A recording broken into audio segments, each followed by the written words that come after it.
तो चलिए आज हम लोग यूरोप में राष्ट्रवाद जिसका दीर्घ उत्तरीय प्रश्न कुछ इस प्रकार से है। पहला कि इटली के एकीकरण में मेजनी, काउर और गैरिबाल्डी के योगदानों को बतावें।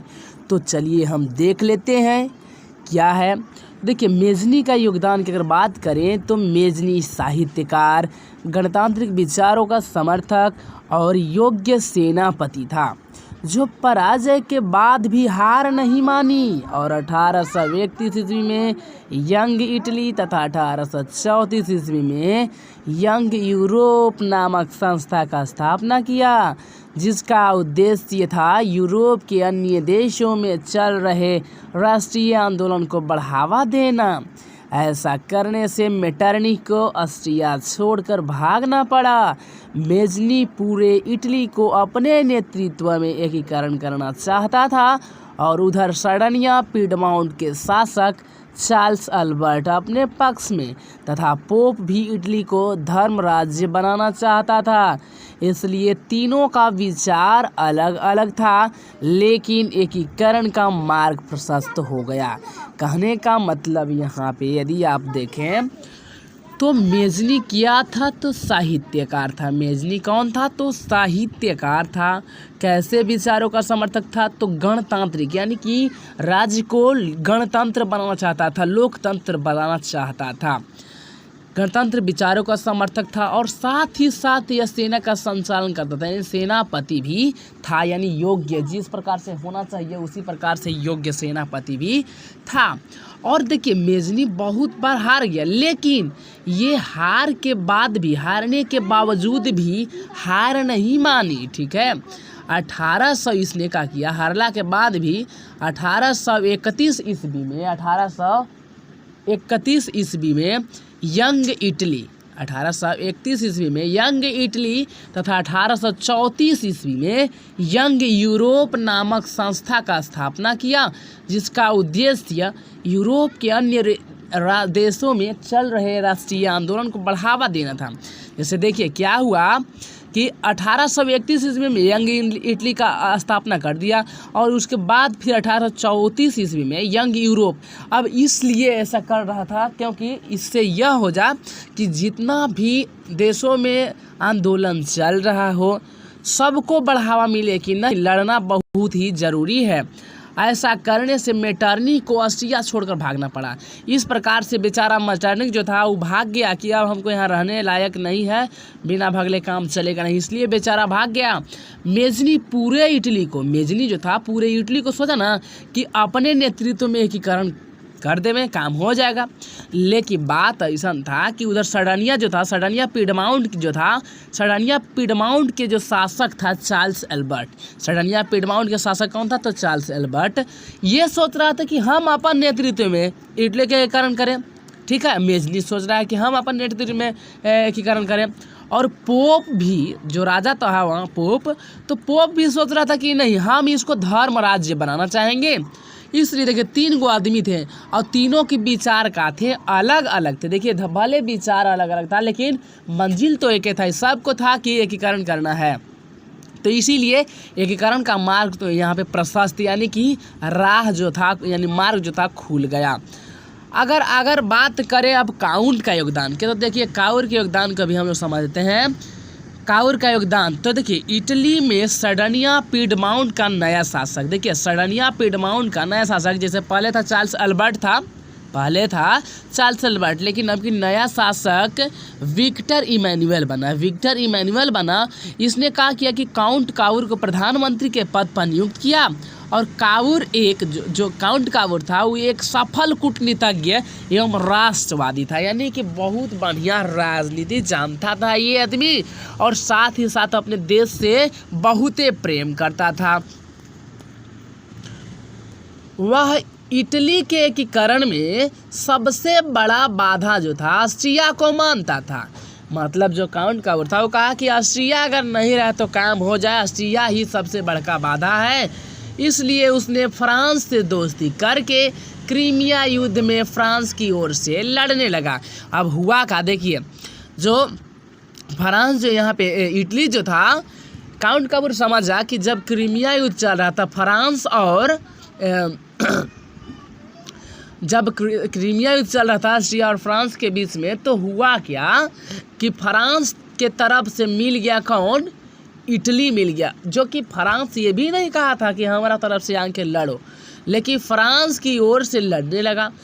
पेरिस के शांति सम्मेलन में ऑस्ट्रिया को गैर कानूनी घोषित कर दिया, साथ ही उसने इटली की समस्या को पूरे यूरोप की समस्या बना दिया। इस प्रकार इटली का एकीकरण लगभग होने ही वाला था। इस देखिए हुआ क्या कि जो काउंट काबूर था बहुत ही राजनीतिज्ञ था, कूटनीति बहुत जानता था, ये जानता था कि किस प्रकार से करना है, और ऑस्ट्रिया को बुलाया। पेरिस शांति सम्मेलन जो रहा था, पेरिस में शांति सम्मेलन चल रहा था, तो वहाँ पे काउंट काबूर कह दिया कि ये जो काम कर रहा है, ऑस्ट्रिया जो काम कर रहा है, ये कानूनी तौर से ठीक नहीं है, यानी कि गैर कानूनी, यानी कानून के खिलाफ ये काम कर रहा है। और साथ ही साथ समस्या था इटली के, जो ऑस्ट्रिया जो था वो इटली की समस्या था, लेकिन ये अपन इतना दिमाग लगाया काउंट काबूर और कह दिया कि देखिए भैया, ये इटली की समस्या नहीं है, ये पूरे यूरोप की समस्या है। अगर आज इसको रोका नहीं गया तो आगे चल के बहुत ही हानि पहुंचा सकता है। अब देखिए गैरीवाल्डी के योगदान के बारे में समझ लेते हैं।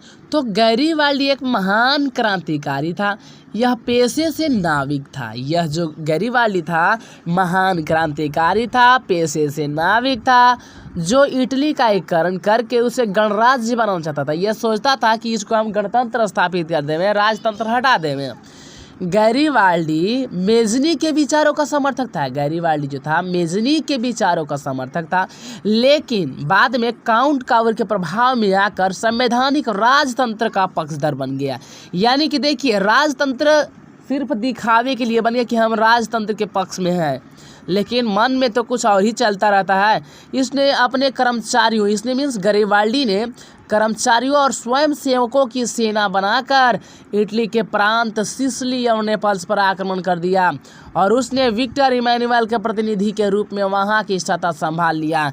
जैसे देखिए जब सिसिली और नेपल्स पर यह कब्जा किया अपन स्वयं सेवक और कर्मचारियों की सहायता से, तो वहाँ के जैसे देखिए शासक तो बनना नहीं था, इसको ये कहा था कि हम शासक बनेंगे नहीं, तो विक्टर इमैनुअल के प्रतिनिधि के रूप में, माने वहाँ के मेन जो कार्यकर्ता रहेगा विक्टर इमैनुअल रहेगा, और तब जाके गैरीवाल्डी सत्ता संभाल लिया। फिर उसने 1862 जैसे देखिए सिसिली और नेपल्स में जब ये अपन कब्जा में कर लिया, तो 1862 में फिर प्लान बनाया कि रोम पर आक्रमण करेंगे। रोम पर आक्रमण करने की योजना बनाई, लेकिन काउंट काबूर के मना करने पर उसने योजना त्याग दिया। उसने बहुत कुछ किया, लेकिन कहीं का शासक बनने से इनकार कर दिया, और साथ ही साथ अपनी पूरी संपत्ति राष्ट्र को समर्पित कर दिया। यही त्याग और बलिदान से गैरीवाल्डी की चर्चा पूरे विश्व में हुई। कहने का मतलब है कि देखिए गैरीवाल्डी अपन राष्ट्र के लिए बहुत कुछ किया, लेकिन कहा कि हम कहीं के राजा बनेंगे नहीं, हम एक आम आदमी बन के रहेंगे। इसलिए यही त्याग और बलिदान के कारण इसकी पूरी मतलब इसकी जो चर्चा हुआ पूरे विश्व में हुआ। अब देखिए क्वेश्चन नंबर दूसरा है कह रहा है कि जर्मनी के एकीकरण में बिस्मार्क की भूमिका का वर्णन करें। यानी कि जर्मनी के एकीकरण में बिस्मार्क की क्या भूमिका रहा, इसके बारे में यहाँ पे पूछा जा रहा है। तो देखिए बिस्मार्क जो था शुरू से ही हीगेल के विचारों से प्रभावित था। बिस्मार्क जो था हीगेल के विचारों से क्या था, प्रभावित था बेचारा पहले ही से, ओकर विचार बहुत ही एकरा बढ़िया लगता था। तो अब हुआ क्या, प्रभावित था, वह इतना चालाक व्यक्ति था, जो बिस्मार्क था बहुत ही चालाक व्यक्ति था, और उदारवादी राष्ट्रवादी हो या कट्टरवादी राष्ट्रवादी, सब लोग उसे अपने विचारों का समर्थक समझने लगे। देखिए जो दुश्मन था, जो विपक्षी था, जो पक्ष था, सब कोई समझे कि नहीं बिस्मार्क तो हमारे तरफ से बोलिए रहा है। यानी कि उदारवादी राष्ट्रवादी हो तब हो, कट्टरवादी राष्ट्रवादी हो तब हो, मतलब सबको लगा कि हमारे तरफ से है। बिस्मार्क जानता था कि एकीकरण करना है तो सेना मजबूत होना बहुत ज़रूरी है, सेना को मजबूत होना चाहिए। इसके लिए सबसे पहले वह प्रशा के सेना शक्ति पर ध्यान देना शुरू कर दिया। इसके बाद 1864 ईस्वी में डेनमार्क पर आक्रमण कर दिया, और जीतने के बाद सेल्सविग 1864 ईस्वी में कहाँ आक्रमण कर दिया, तो डेनमार्क पर आक्रमण कर दिया। और जब जीत गया तो डेनमार्क जीता ना, तो मतलब सेल्सविग पर प्रसा का अधिकार हो गया। देखिए डेनमार्क में 2 जगह था, सेल्सविग था और एगो होल्स्टीन था। तो जीतला के बाद सेल्सविन हो गया प्रसा के हाथ में और होल्स्टीन पर अधिकार हो गया ऑस्ट्रिया का। लेकिन बिस्मार्क वहाँ के जनता को भी भड़का दिया।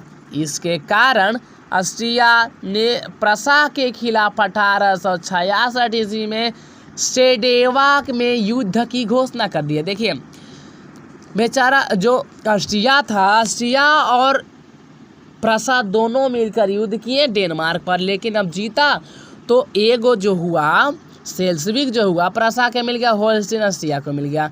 लेकिन फिर बिस्मार्क जानता था कि भले में, लेकिन वहाँ के जानते कि हम भड़का देंगे, ऑस्ट्रिया जकरा पर अधिकार कर ले वहाँ के जनता को भड़का देगा।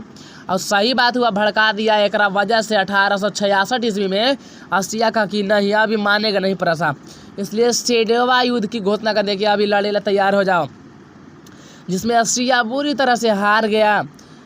सेडेवा युद्ध में किसकी हार हुई, तो ऑस्ट्रिया की हार हुई। फिर फ्रांस के साथ ऐसा कूटनीति किया कि मजबूर होकर उसे प्रसा से सेडान का युद्ध लड़ना पड़ा। और इतना मजबूर कर दिया फ्रांस को कि लास्ट में उसको भी लड़ना पड़ा सेडान का युद्ध। सेडान का युद्ध में कौन कौन लड़ा, तो फ्रांस लड़ा और प्रसा के बीच में, ठीक है। इसके बाद 10 मई 1871 ईस्वी में संधि हुआ, जिसे हम कहते हैं फ्रैंकफर्ट की संधि। 10 मई 1871 ईस्वी में फ्रैंकफर्ट संधि हुई। इस तरह जर्मनी का एकीकरण लगभग सफल होने ही वाला था। अब अगर बात करें क्वेश्चन नंबर 3 के, तो देखिए क्वेश्चन नंबर 3 इस प्रकार से है, राष्ट्रवाद के उदय के कारणों एवं प्रभाव की चर्चा करें। तो चलते हैं कर लेते हैं। सबसे पहले राष्ट्रवाद का उदय जो हुआ फ्रांस की क्रांति के कारण हुआ। सबसे पहले राष्ट्रवाद कहाँ से हुआ, फ्रांस से ही हुआ है। इस क्रांति ने पूरे यूरोप में राष्ट्रवाद की लहर दौड़ा दिया, जिसके कारण छोटे बड़े राष्ट्रों का उदय हुआ। जर्मनी, फ्रांस, इटली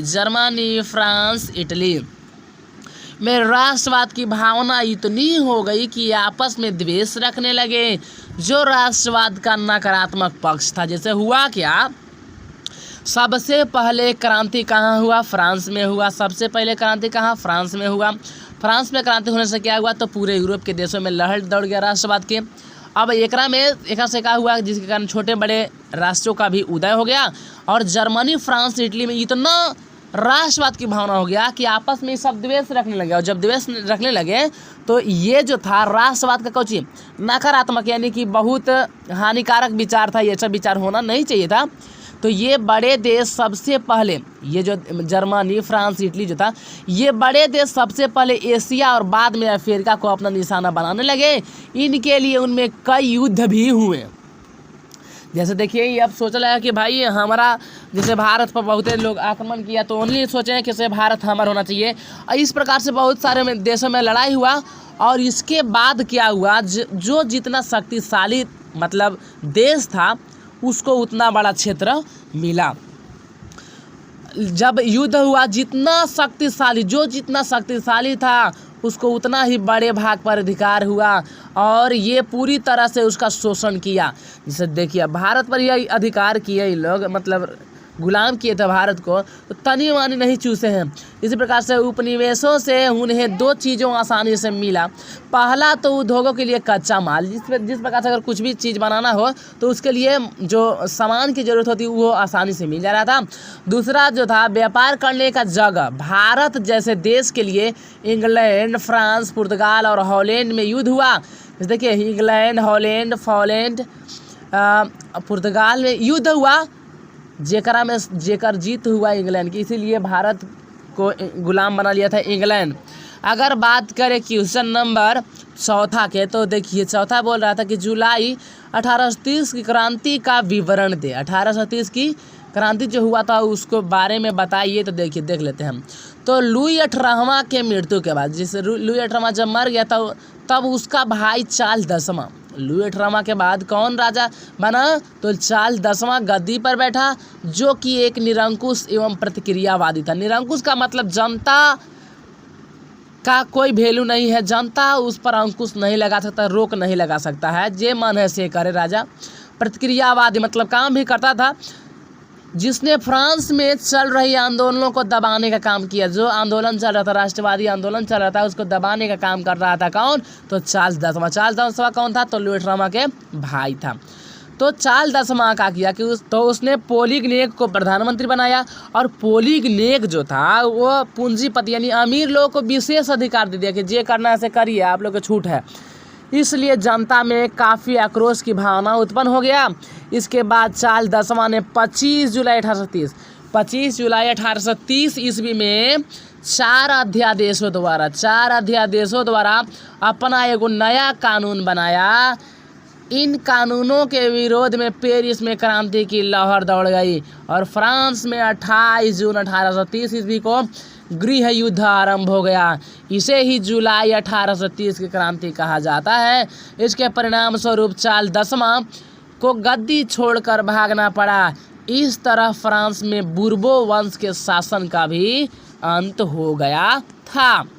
अब हम बात करते हैं क्वेश्चन नंबर 5वां, जो इस प्रकार से है कि यूनानी स्वतंत्रता आंदोलन का संक्षिप्त विवरण दें। देखिए, यानी कि जुलाई 1830 की क्रांति से प्रभावित होकर यूनानियों में, जुलाई 1830 की जब क्रांति हुआ तो उससे प्रभावित होकर यूनानियों में राष्ट्रीयता की भावना जग गई। सभी यूनानियों का जो धर्म था, जाति और संस्कृति एक थी, इसलिए यूनान जो था यूरोप का जननी भी माना जाता था। क्योंकि देखिए, यूनान में जो था धर्म, जाति और संस्कृति भी सब कुछ एक था, इसलिए कहा जाता है कि यूरोप का जननी कौन था? तो यूनान कौन था? तो यूरोप का जननी कहा जाता है। प्राचीन यूनान सभ्यता, संस्कृति, साहित्य और चिकित्सा विज्ञान आदि के क्षेत्रों में यूरोप का ही नहीं बल्कि पूरे विश्व का जनक भी माना जाता है। जो यूनान है, यूनान की जो सभ्यता है, संस्कृति है, साहित्य और चिकित्सा विज्ञान है, उसके क्षेत्र में सिर्फ और सिर्फ यूरोप में ही नहीं, यूरोप के अलावा पूरे विश्व का जनक भी माना जाता है यूनान। इसके बाद भी वह उस्मानिया साम्राज्य के एक अंग के रूप में माना जाता था। जैसे देखिए, था तो जनक पूरे विश्व के, लेकिन फिर भी एगो छोटे गो अंग के रूप में, उस्मानिया साम्राज्य के अंग के रूप में यहाँ पे स्थापित था। इसके कारण तुर्की के विरुद्ध आंदोलन शुरू हो गया। इसके कारण क्या हुआ? तुर्की के विरुद्ध आंदोलन शुरू हो गया, और इस आंदोलन में मध्यम वर्ग का भी सहयोग मिलने लगा, जो कि एक बहुत बड़ी बात थी। जो पहले देखिए, पहले ना मध्यम वर्ग जो थे उन लोग सहयोग नहीं करते थे, लेकिन अब की जो हुआ सहयोग मिलने लगा, बहुत बड़का बात था। यूनान की स्थिति और विकट हो गया। यूनान की स्थिति और बहुत संकट भरी हो गया जब तुर्की ने आंदोलन करने वाले को एक एक करके दबाना शुरू कर दिया। इसके बाद यूनानियों ने 1821 ईस्वी में विद्रोह कर दिया। रूस तो पहले से यूनान के पक्ष में था। देखिए, रूस के मन था कि हम क्या करें, यूनान के पक्ष में हो जाए, लेकिन ऑस्ट्रिया के दबाव के कारण, ऑस्ट्रिया के डर से ये खुल के सामने नहीं आ रहा था। लेकिन जार निकोलस के समर्थन मिलने पर एक प्रकार से पूरे यूरोप में समर्थन मिलने लगा। इसके कारण यूनान और तुर्की में युद्ध छिड़ गया, यानी कि यूनान और तुर्की में युद्ध छिड़ गया, और युद्ध में यूनान की क्या हुआ? जीत हो गया। तो इस प्रकार से वीडियो यहाँ पे ख़त्म करते हैं।